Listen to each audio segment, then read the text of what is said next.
오늘 저는 시편 136편 본문 말씀을 가지고 우리 성도님들께 감사하는 삶에 관해서 말씀드리고 싶습니다. 자, 오늘의 주제가 뭡니까? 감사하는 삶입니다. 아무쪼록 우리 모두에게 참으로 행복하고 또 주님 앞에 감사드릴 만한 여러 가지 일들이 날마다 넘치게 되었으면 합니다. 그러나 또한 우리의 삶을 우리가 찬찬히 돌아보게 되면 시대에 따라 또 우리의 걸어가는 인생의 여정을 따라서 어려운 일들이 또 고난이 우리를 찾아올 때도 있기 마련입니다. 저도 목회자로서 성도 한 분 한 분께 그런 일이 생기지 않기를 원합니다마는, 그러나 우리네 인생이 또한 그렇지 않은 것 우리가 잘 알고 있습니다. 자, 그렇다면 우리는 한번 생각해 보아야겠지요. 어떻게 우리는 고난과 절망 가운데에서도 소망을 품고 하나님께 감사하는 삶을 살 수가 있는 것일까요? 우리가 코로나 시국을 지나가면서 아마 성도들께 여러 가지 일들이 있었을 수 있습니다. 또한 이런 시국뿐 아니라 개인의 인생의 삶 속에서도 최선을 다해서 주님 앞에 믿음으로 살았음에도 불구하고 이해할 수 없는 질병이나 어려움, 그런 것들이 우리의 가정에 혹은 우리에게 찾아올 때가 있는 것이지요. 그런데 성경은 우리에게 늘 기뻐하고 감사하라고 말씀하고 있어요. 어떻게 하면 이 믿음의 비결을, 이 감사의 비결을 우리가 배울 수 있는 것일까요? 자, 그래서 오늘 저는 이 주제를 가지고 하나님께서 우리에게 주신 시편 136편 말씀을 통해서 하나님의 위로와 주님의 소망을 함께 나누기 원하는 것입니다. 자, 136편이 그래서 오늘 본문인데요. 사실 읽어보면 오늘 본문은 아주 멋지고 훌륭한 감사의 찬양 노래다라고 할 수가 있습니다. 성도들이, 그러니까 구약의 성도들이죠, 예루살렘 성전에 모여가지고요, 하나님을 노래하고 감사했던 형식조차 아주 뛰어난 시다, 찬양 가사다라고 할 수가 있습니다. 굉장히 특별하기도 합니다. 그래서 아마 본문 읽으시면서 이미 눈치채신 분들 계실 수 있을 텐데요, 상반절은 바뀌지만 하반절은 동일합니다. 이런 거예요. 자, 다 모여 있는데 사회자가 앞에서 선창을 하는 것입니다. 상반절은 사회자가 하는 부분이어서 계속 바뀝니다. 그런데 하반절은 성도들께서, 그러니까 청중들이 화답하는 그런 부분인데 내용은 동일해요. 주님의 인자하심은 영원하십니다라는 후렴구와 같은 합창, 후창이 되는 거지요. 자, 예를 한번 들어보도록 하겠습니다. 오늘 본문 1절에 보니까 여호와께 감사하라 그는 선하시며 했는데 이 부분이 사회자가 하는 부분이고요. 자, 그러면 청중은 뭐라고 화답을 합니까? 그 인자하심이 영원함이로다. 자, 2절 보니까요, 또 사회자 파트가 있는 거죠. 신들 중에 뛰어나신 하나님께 감사하라 하면 청중들이 그 인자하심이 영원함이로다. 멋지지요? 한번 해보도록 하겠습니다. 자, 1절, 2절, 3절 하는데요, 헷갈리시면 안 돼요. 1절에 그는 선하시며까지가 사회자 파트입니다. 3절까지만 해보겠습니다. 여호와께 감사하라 그는 선하시며 신들 중에 뛰어나신 하나님께 감사하라 주들 중에 뛰어난 주께 감사하라. 아주 멋진 찬양이라고 하지 않을 수 없습니다. 자, 그런데 여러분, 이 찬양을 구약의 성도들이 언제 어떤 방식으로 불렀던 것일까요? 자, 설명을 좀 드리기 위해서 제가 화면을 준비했습니다. 보여주시면 좋겠습니다. 자, 오늘 우리가 읽은 본문은 136편인데요. 그 조금 앞에 나오는 15개의 노래들이 있습니다. 120편부터 134편까지의 15개의 시편들을 우리는 성전에 올라가는 노래라고 부르고 있습니다. 실제로 성경 본문에 보시면 맨 앞에 표제라고 이렇게 꺽쇠가 들어가서 성전에 올라가는 노래라고 딱 적혀 있습니다. 그 타이틀이 있는 거지요.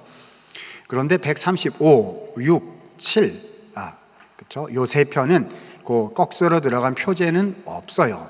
그래서 성전에 올라가는 노래의 속편들이다라고 우리가 해석하곤 합니다. 자, 자세한 내용은 조금 후에 부가로 말씀을 드릴 거예요. 아무튼 그래서 120부터 134까지 15개의 노래들을 성전에 올라가는 노래다라고 표현을 하는데, 이 노래란 어떤 노래냐? 순례자의 노래다라고 말할 수 있습니다. 하나님께서는 구약의 백성들에게 1년에 3차례 하나님 앞에 보일지니라라는 율법 규정을 주셨고요. 이 말은 쉽게 얘기하면 1년에 3번은 예루살렘 성전에 온 민족들이 다 모여서 절기를 지키며 하나님께 제사 드리고 죄를 용서받고 하나님을 찬양하라라고 모이라는 명령을 주신 것입니다. 요즘 말로 얘기하면 마치 명절 같은 거예요. 우리는 설이나 추석이 되면 고향 앞으로 해서 부모님이 계신 곳으로 가지요. 그런데 이스라엘 사람들은 명절이 되면 어디로 갔습니까? 성전 앞으로 해서요, 방방곡곡에서 다 자기 고향과 집을 떠나서 하나님의 성전에 모여 예배드리고 제사드리고 찬양할 수 있도록 길을 떠났다는 것입니다. 요즘 같으면 운전해서 가도 되고 버스를 타도 되고 KTX나 비행기를 타면 금방 해결이 되겠지만은요, 그때 예전에는 교통수단이 없지 않았습니까? 많은 사람들은 아마도 걸어서 이동을 해야 했겠지요. 아마 수일이 걸렸을 겁니다. 위험하기도 했고, 저 길에 여러 가지 건강에 또 강도에 여러 가지 위험이 있었을 수 있을 것입니다. 그런데 그때 예루살렘을 향해서 올라가는 그 순례 여정에 불렀던 노래들이 있으니 바로 120편부터 134편까지의 이 성전에 올라가는 노래, 곧 순례자의 노래들이었다라는 것입니다. 자, 예를 하나 들어보도록 하겠습니다. 121편 1절 2절 말씀 보면 이렇게 기록합니다. 제가 1절, 우리 성도들께서 2절 읽어주시도록 합니다. 내가 산을 향하여 눈을 들리라. 나의 도움이 어디서 올까? 무슨 말씀입니까? 자, 내가 산을 향하여 눈을 든다 했을 때 이 산은 내 고향 주변 산을 말하는 것이 아니겠지요. 내가 이제 가려고 하는 하나님의 성전이 있는 예루살렘 성산, 시온산을 가리키는 말일 것입니다. 그런데 거기에 도착할 때까지 나를 지켜주시는 도움은 어디서 온다는 것입니까? 천지를 지으신 여호와께서 도움이 되셔서 내가 예루살렘에 도착할 때까지 안전하게 지켜주실 것이다 라는 약속의 말씀 선언인 것이지요. 그래서 5절 6절에 보니까 이렇게 말씀하고 있습니다. 121편 5절 6절입니다. 여호와는 너를 지키시는 이시라. 여호와께서 내 오른쪽에서 내 그늘이 되시나니 낮에 해가 너를 상하게 하지 아니하며 밤에 달도 너를 해치지 아니하리로다. 걸어가는 여정마다 주님께서 보호하시고 그 능력으로 지켜주셔서 세상의 여러 가지 것들이 우리를 해하지도 못하고 건들지도 못할 것이다, 지키실 것입니다 라고 하나님이 약속해 주신 겁니다. 자, 이 노래를 언제 불렀다고요? 예루살렘으로 가는 여정 중에 불렀다는 것입니다. 무슨 뜻일까요? 안전합니다. 갈 수 있습니다. 도착할 것입니다. 그러니까 힘을 내서 가십시다 라는 그런 가사일 거예요. 얼마나 위로가 되고 얼마나 힘이 되었을까요? 그래서 이런 노래들이 120편부터 134편까지 가득가득한 것을 보게 됩니다. 자, 흘러가서요, 이 15개 중에 뒤쪽 시편에 가게 되면 예루살렘 성전에 도착한 모습들이 또 나타나게 됩니다. 자, 133편 1절 말씀에 이렇게 기록합니다. 보라, 형제가 연합하여 동거함이 어찌 그리 선하고 아름다운고. 자, 형제가 연합하여 동거한다 하는데요, 이것은 실제로 같이 살았다는 뜻은 아닐 거예요.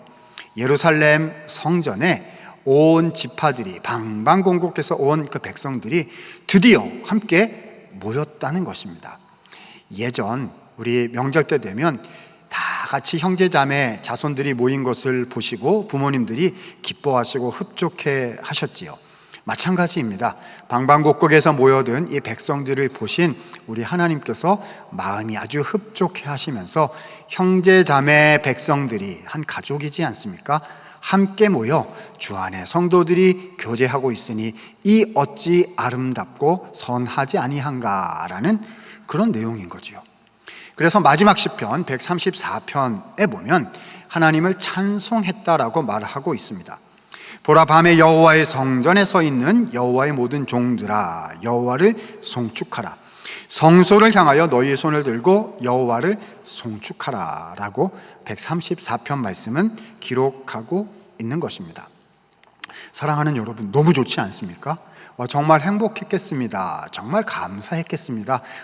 그러니까 진짜 감사의 제목으로 주님 앞에 올려드릴 법 했겠네요 싶으실 거예요. 그런데 여러분, 우리의 인생은 그리 순탄하지 않은 경우가 있지 않습니까? 135, 6, 7편까지 봐야 하는 것인데요, 어떡합니까? 137편 말씀 보니까요, 그 행복하고 그 감사했던 모든 내용들이 완전히 반대로 뒤집어지는 절망의 묘사가 나오고 있습니다. 137편 1절 말씀 보니까 이렇게 기록합니다.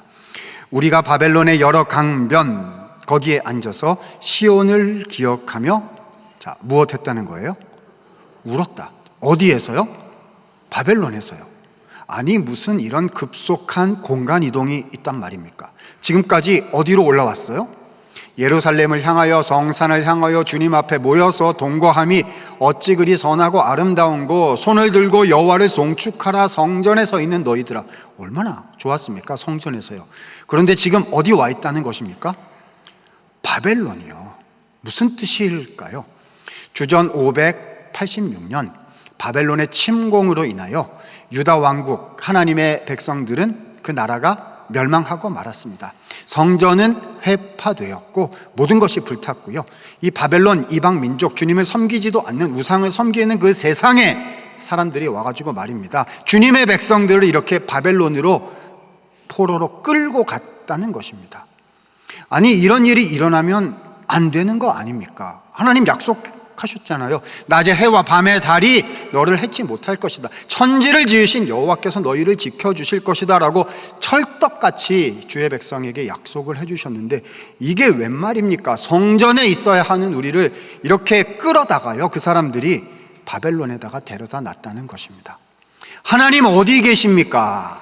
하나님, 저에게 왜 이런 일이 일어난다는 것입니까? 하나님, 예상하지 아니했고 원하지도 아니하고 언제 끝날지도 알 수 없는 이 눈물의 시간이 Why me? 왜 저인 것입니까? 왜 우리인 것입니까? 이것이 바벨론인 거거든요. 여러분, 시편 말씀은요, 도대체 무엇을 우리에게 보여주려는 것일까요? 화면을 보도록 하겠습니다. 한번 시편 전체의 구조를 띄워 주실까요? 시편은 전체가 150개의 시로 구성이 되어 있는데요, 1권, 2권, 3권, 4권, 5권이라는 5개의 책으로 편찬이 되어 있습니다. 그러니까 찬송가 1집, 찬송가 2집, 3, 4, 5집이라고 생각하시면 될 것 같아요. 그래서 전체 합치니까 150개인데 사실은 그 내부에 5개의 책이 따로 존재하는 것이지요. 무슨 말이냐 하면은요, 1, 2, 3, 4, 5권이 각각 편찬된 편찬 시기가 다르다는 것입니다. 대개의 성경 연구자들은 1권, 2권은 나라가 멸망하기 전에, 나라가 평안히 잘 있을 때, 국가가 있었을 때 편찬된 찬양집, 기도집이라고 생각을 합니다. 그러나 3권, 4권, 5권에 가면 그렇게 아파하는 내용들이 많아요.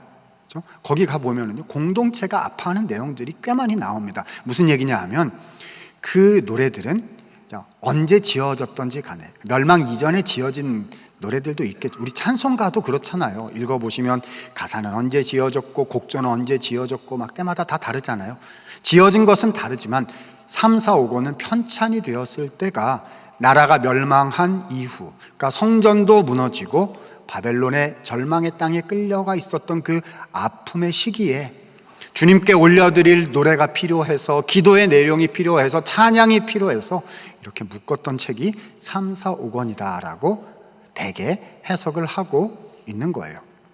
그래서 137편 아까 읽었던 그 바벨론의 시온에, 그렇죠? 시온이 아니라 바벨론에서 울고 있었다는 137편의 뒷구조를 보면 그래서 이런 내용이 나오고 있는 걸 봅니다. 2절, 3절입니다. 자, 2절은 제가 읽고 3절은 여러분이 읽어주시면 감사하겠습니다.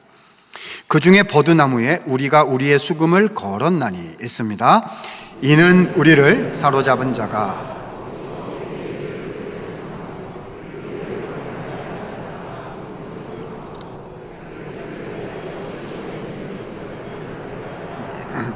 이 절에 보니까 버드나무에 수금을 걸었다는 것입니다. 악기를 연주하지 않겠다라는 거절을 뜻하는 것입니다. 요즘 말로 얘기하면 피아노의 뚜껑을 닫았습니다. 바이올린을 케이스에 다시 넣었습니다. 연주하지 않겠다는 뜻이죠. 왜 노래하지 않습니까? 3절에 우리를 사로잡은 자가 그 바벨론에서요 시온의 노래를 부르라고 우리에게 요청했기 때문에 부를 수가 없습니다 라는 말인 거예요. 자, 사로잡아간 자는 누굽니까? 세상, 바벨론, 믿지 아니하는 우리에게 고난을 준 그들입니다. 근데 그들이 우리한테 무슨 노래를 부르라고요? 시온의 노래를 부르라는 그런 요청을, 말도 안 되는 요청을 하고 있다는 겁니다. 시온의 노래가 뭡니까? 아까 나왔잖아요. 120편부터 134편까지에 나오는 성전에 올라가는 노래요. 하나님은 여러분을 지키시는 분이십니다. 낮의 해와 밤의 달이 상치도 해치도 못할 정도로 주님이 다 넉넉히 지켜주실 것입니다 라는 가사를요 바벨론에 질질 끌려온 이 상태에서 나를 끌고 온 그 사람들 앞에서 부르라는 겁니다. 어떻게 불러요? 못 부릅니다. 못 부릅니다. 차라리 연주하지 않겠습니다. 하나님이 회복시켜 주실 때까지 저는 입을 다물겠나이다. 이 마음인 것이죠. 사랑하는 여러분, 그러므로 오늘 우리가 읽은 120편부터 137편까지 그리고 오늘 본문 136편의 이 말씀은요 감사의 노래인데, 기쁨의 노래인데 결코 좋지 않은 상황 속에서 불렀던 감사의 노래라는 겁니다. 자, 이쯤 되면 이해가 되지 않기 시작합니다. 아니, 이런 상황에서 무슨 감사의 노래를 부릅니까? 차라리 하나님한테 따지는 기도를 해야 하지 않겠습니까? 주님 철떡같이 약속해 놓고 안 지키기 있습니까? 주님 살아계신 주님이 맞기는 합니까? 당신은 어떤 분인지 저는 도대체 모르겠네요. 막 이렇게 기도해야 우리의 솔직한 마음을 표현하는 인간의 마음이 드러나는 속이 시원해지는 그런 언급이 아닐까요? 그런데 구약의 성도들은 왜 이렇게 얘기를 했습니까? 여호와께 감사하라. 그는 선하시며 그의 인자하심은 영원하심이라. 그의 인자하심은 영원하심이라. 그의 인자하심은 영원하심이라 라고 도대체 왜 이런 얘기를 한 걸까요? 여러분은 어떠하십니까? 그분의 인자하심은 영원하시다는 고백을 하실 수 있으시겠습니까? 오늘 본문의 질문인 거예요. 그들의 마음은 무엇이었을까요? 를 오늘 우리는 찾아내야 할 것입니다. 어디서 답을 찾아야 될까요? 당연히 성경 본문 속에서 그 답을 찾아야 할 것입니다. 자, 오늘 136편 우리가 읽은 본문의 몇몇 구절을 함께 살펴보도록 하시지요. 자, 136편은요 감사의 노래인데, 자, 특별히 감사의 이유를 두 가지로 설명하고 있습니다. 자, 첫 번째 감사의 이유는 하나님은 창조주이시다라는 겁니다. 자, 하나님은 어떤 분요? 창조주이시다. 자, 5절, 6절입니다. 자, 5절을 제가 읽고 6절은 여러분이 읽어주시면 좋겠습니다. 제가 먼저 읽습니다. 지혜로 하늘을 지으신 이에게 감사하라. 그 인자하심이 영원함이로다.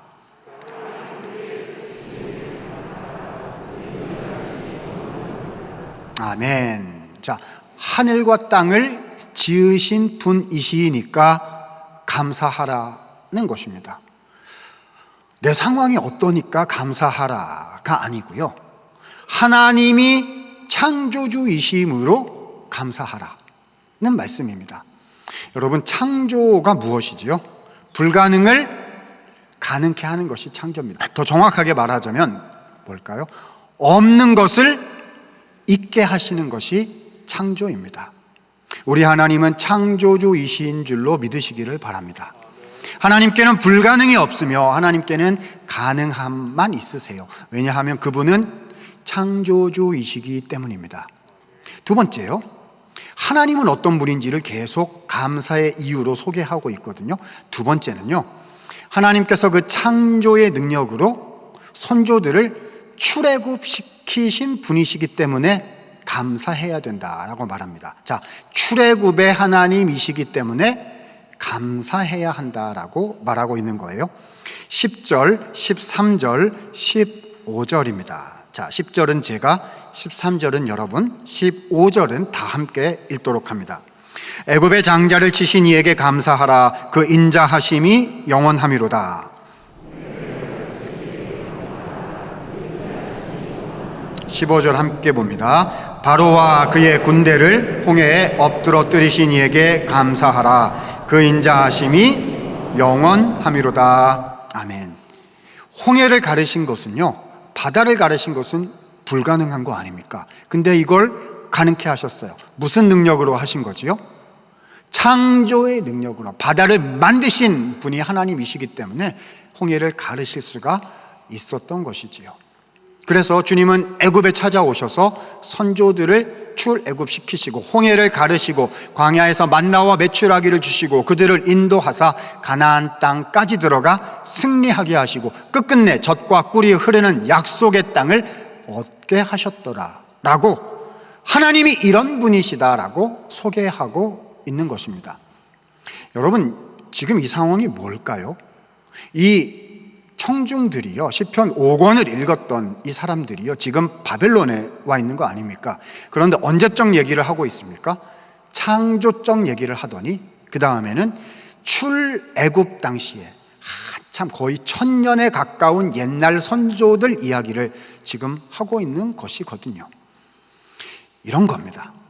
바벨론 포로로 와 있는 이 백성들이요, 자신의 상황을 예전 거의 1000년 가까이 예전에 살았던 선조들의 상황에 지금 대입시켜 보고 있는 거예요. 생각해 보겠습니다. 이스라엘 선조들이 아브라함의 후손들이죠. 하나님의 약속을 받았습니다. 애굽 땅에 가서 거기서 수백 년을 지낸 후에 하나님의 때가 되면 하나님께서 그들을 건져내셔서 애굽에서 노예 생활에서 건져내셔서 젖과 꿀이 흐르는 하나님의 땅인 가나안을 주시겠다라고 약속을 하셨습니다. 이 백성들이 기다렸어요. 그런데 약속이 이루어지지 않는 겁니다. 오히려 애굽의 그 바로의 핍박이 더 심해지고요, 그렇죠? 자기의 모든 것을, 사랑하는 아들들까지 내어놓아야 하는 온갖 종류의, 무슨 약속이 이루어집니까? 더 어려운 일들만 일어나는데요. 그런 상황 속에서 기다리고 하다가 절망 가운데, 눈물 가운데 선조들이 살고 있었다는 것입니다. 주님의 약속은 이루어지기는 하는 것입니까? 라는 질문이 끊임없이 계속해서 마음속으로부터 제기가 되었겠지요. 그런데 우리 하나님은요, 약속을 반드시 이루시는 분이셨습니다. 이것을 성경에서는 인자하심이라고 표현합니다. 여러분, 인자함이란 성격이 너그럽고 좋다는 정도의 뜻이 아닙니다. 인자하심이란요, 약속을 반드시 지키신다라는 뜻입니다. 신실하시다, 성실하시다, 지금도 가장 좋은 방식으로 선하게 일하고 계셔서 하나님의 가장 위대하신 계획을 하나님의 가장 비밀하고 놀랍고 좋으신 방식으로 끝끝내 이루신다. 이것이 하나님의 성품인데, 이 주님의 성품을 성경은 인자하심이라고 표현하고 있는 거지요. 하나님의 때가 되자 주님은 모세와 아론을 보내셨고요, 그들의 손으로 열재앙을 애굽에 내리게 하셨고요, 그래서 결국 주의 백성들을 애굽에서 건져내시고야 마셨다는 것입니다. 약속을 반드시 이루시는 하나님이신 것을 보이셨다는 거예요. 그래서 그 하나님을 무엇라 부르게 되었습니까? 인자하신 하나님이시다라고 선조들이 그 주님을 찬양했다는 거예요. 이것이 136편의 후반부의 스토리가 되겠습니다. 여러분, 이게 무슨 말입니까? 다시요. 지금 바벨론에 와 있어서 시편 5권의 노래들을 자신의 찬양과 기도의 내용으로 삼고 있는 그 구약의 성도들, 바벨론 포로들이요, 자신의 상황을 조상들이 애굽에서 겪었던 상황에다가 이렇게 투영, 대입시키고 있다는 거예요. 그때도 약속은 이루어지지 않는 것 같았고 오히려 눈물과 절망만이 많았었다.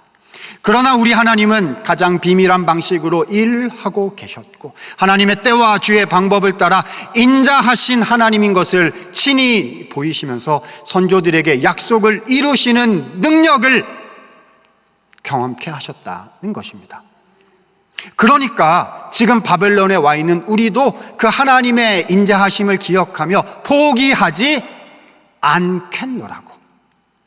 조상들에게 찾아오신 그 하나님이 주님의 때와 방법을 따라서 나에게도 찾아오실 것임을 믿겠노라고 노래하고 기도하고 있었던 것입니다. 그것이 136편 오늘 본문의 내용, 찬양과 감사의 이유였던 것이지요. 사랑하는 성도 여러분, 그렇다면요, 우리는 오늘 지금 이 자리에 있는 우리는 136편을 어떻게 노래하고 찬양해야 하는 것일까요? 질문 드려보겠습니다. 하나님께서요, 진짜로 그 바벨론에 끌려가 있던 포로들에게 진짜로 찾아오셨을까요? 찾아오셨습니다. 첫 번째요, 주전 536년에 페르시아 제국의 고레스라는 왕이 등극하자 실제로 포로로 잡혀왔던 백성들을 해방시켜 주어서, 마치 우리 8.15 광복절 같은 것입니다. 해방시켜 주어서 예루살렘으로 돌아갈 수 있도록 해 주었습니다. 하나님께서는 고레스 왕이라는 통치자를 통해서 역사하시고 찾아오신 것이었지요. 그러나 그것으로 끝이었던 것은 또 아닙니다. 우리 주님은요, 절망 가운데 있는, 눈물 가운데 있는 주의 백성들을 찾아오시는 하나님이신 줄로 믿습니다. 찾아오시는 분이세요. 우리가 주님을 안 찾아도, 절망 가운데 울고 있어도 주님은 우리를 끝끝내 찾아오시는 분이시죠. 영원으로부터 시간과 공간을 뚫고 우리에게 오셔가지고요, 우리 붙잡아 주실 때까지 멈추지 않으시고 오시는 분이세요. 어떻게 오셨습니까? 신약 성경을 보면은요, 하나님께서 그 아들 되신 주 예수 그리스도를 우리에게 보내주셨어요. 우리를 찾아오셨습니다. 주 예수님께서는 창조의 능력을 가지신 창조주이셨어요. 그런데 그분의 그 전능하신, 없는 것을 있게 만드시는 그 능력을요, 십자가에서 사용하셨습니다. 나의 이 아픔을 아시기에, 일어나지 못하는 나의 눈물과 절망과 굳어진 나의 마음을 아시고, 나의 죄를 아시고, 내 삶의 무게를 아시는 그 주님께서요, 그 모든 것을 나를 대신하여 지시고 십자가에 대신 고통을 당하시고 죽음을 당하셨습니다. 우리에게 말씀하신 거예요. 사랑하는 딸아, 사랑하는 내 아들아, 나의 죽음으로, 나의 고통으로 내가 너의 모든 것을 위로하노라, 내가 너의 모든 것을 회복하노라 라고 주 예수님께서 십자가에서 모든 것을 이루신 것입니다. 그리고 예수님께서는 부활 승천하신 후에 성령을 우리에게 보내어 주셨습니다. 그래서 주 예수님을 믿는 모든 신자들, 성도들에게 성령께서 오셔서 우리를 위하여 기도하시며 능력을 주시고 지혜를 주시고 없는 것을 있도록, 불가능한 회복까지도 우리 가운데 일어날 수 있도록 지금도 내 가운데, 우리 가운데 역사하고 계시다는 것입니다. 그렇다면 성도 여러분, 우리는 오늘 136편의 이 본문 말씀을 어떻게 받아들이고 어떻게 사용해야 하는 것일까요? 생각해 보십시오. 우리의 믿음의 선조였던, 이 바벨론에 끌려갔던 그 선조들은요, 아직 예수님이 오시기 이전, 그렇죠? 구약 시대였음에도 불구하고요, 그들은 하나님께서 인자하신 분임을 믿고 감사하겠다고 말하고 있어요. 다 좋아서 그랬던 게 아니란 말입니다. 어려웠어요. 눈물이 나고 바벨론이었어요. 광야 같은 곳이었습니다. 그러나 우리는 하나님을 믿기로 합니다. 이것이 그들의 고백이었거든요. 그렇다면 신약 시대에 살고 있는 우리들, 예수께서 이미 오셨고 성령께서 이미 우리에게 오신 이 신약 시대에 살고 있는, 더 좋은 시대에 살고 있는 우리들은 어떻게 해야 하는 것일까요? 더욱더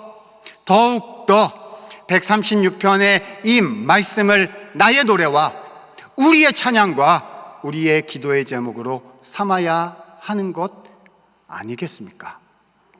주님은요, 오늘 우리를 초대하고 계십니다. 감사의 자리로 나아오라고 말씀하십니다. 여러분, 감사가 다 좋아서 드리는 게 감사가 아님을 잘 아시지 않습니까? 감사할 만하여 감사한다면 얼마나 좋겠어요. 그런 일들이 날마다 넘치시기를 바라요. 그러나 때로는 오늘 본문 136편 말씀처럼 감사할 이유를 아직 찾을 수 없음에도 불구하고 믿음으로 그것을 취하면서 주님께 감사의 노래를 올려드려야 할 인생의 시기도 있는 것입니다. 왜 감사해야 하는 거지요? 오늘 본문이 뭐라고 말씀했습니까? 뭐가 좋아서 뭐가 안 좋아서 감사가 아니고요, 하나님 때문에 감사하노라. 그분은 창조주이시며 그분은 출애굽을 이루신 분이시며 그들은 출 바벨론을 이루신 분이시며 아들 예수 그리스도를 보내신 분이시며 성령을 보내신 분이시며 내가 다 알지 못하는 나의 인생의 비밀한 순간들마다 내가 다 깨닫지 못하나 하나님을 위하여, 나의 인생을 위하여, 우리 주님의 나라와 우리의 가정과 우리의 모든 것을 위하여 가장 선한 일을 이미 시작하셨고 지금도 이루고 계신 선하신 하나님, 인자하신 하나님임을 기억하고 믿기로 하기 때문에 감사할 수가 있게 되는 것이지요. 성도 여러분, 감사하는 삶을 살고 계십니까? 우리의 인생의 패턴을요, 바꿔야 되는 때가 있어요. 삶을 살아가는 방식을 다시 한번 새롭게 해야 할 때가 있는 것입니다. 이렇게 말씀드리고 싶습니다. 여러분, 제가 말씀드리는 요 한 문장 가슴에 담고 기도의 제목으로 삼아 돌아가셨으면 좋겠어요. 나의 약한 문제 있습니다. 약한 거 있어요. 어려운 거 있습니다. 절망의 이유와 포기해야 할 만한 100만 가지 근거가 되는 그거 있습니다. 그것을 이렇게 모아서요, 이렇게 꺼내는 겁니다. 잘 안 꺼내요, 우리. 그거 진짜 꺼내기 싫거든요. 그렇죠? 세상에서 제일 생각하기 싫은, 제일 보기 싫은 그거 있습니다. 이렇게 꺼내가지고요, 주님 앞에 맡겨드리는 것입니다. 그리고 고백하는 거지요. 주님, 이것이 저의 감사의 이유가 되게 하여 주십시오. 이것 때문에 지금 감사할 수는 없으나, 그런 수준과 차원의 믿음은 저에게 없으나 대신 주님께서 선하시고 인자하신 분이심을 저는 오늘부터 기억하겠습니다. 그래서 어려울 때마다, 눈물 날 때마다 주님은 선하십니다, 주님은 인자하십니다 라며 기도의 제목으로 삼아 주님 앞에 드리겠습니다 라고 결정하고 실행하게 될 때에 애굽으로 찾아오신 하나님께서, 바벨론으로 찾아오신 하나님께서 주 예수 그리스도를 보내시고 성령을 보내신 우리 선하시고 인자하신 하나님께서 우리 성도 한 분 한 분을 찾아와 주실 것입니다. 그리고 우리 인생의 그 선한 열매들을 허락해 주실 것입니다. 무엇입니까? 나를 어렵게 하는 그것 무엇입니까? 아무쪼록 주님 앞에 내어드리며 136편을 나의 찬양과 감사의 제목으로 삼아 주님 앞에 드리며 하나님을 나의 소망과 찬양의 이유로 삼으셔서 하나님의 놀라우신 은혜의 역사를 경험하시고 또 경험하시는 모든 성도님들 되실 수 있기를 우리 주님 이름으로 축원을 드립니다.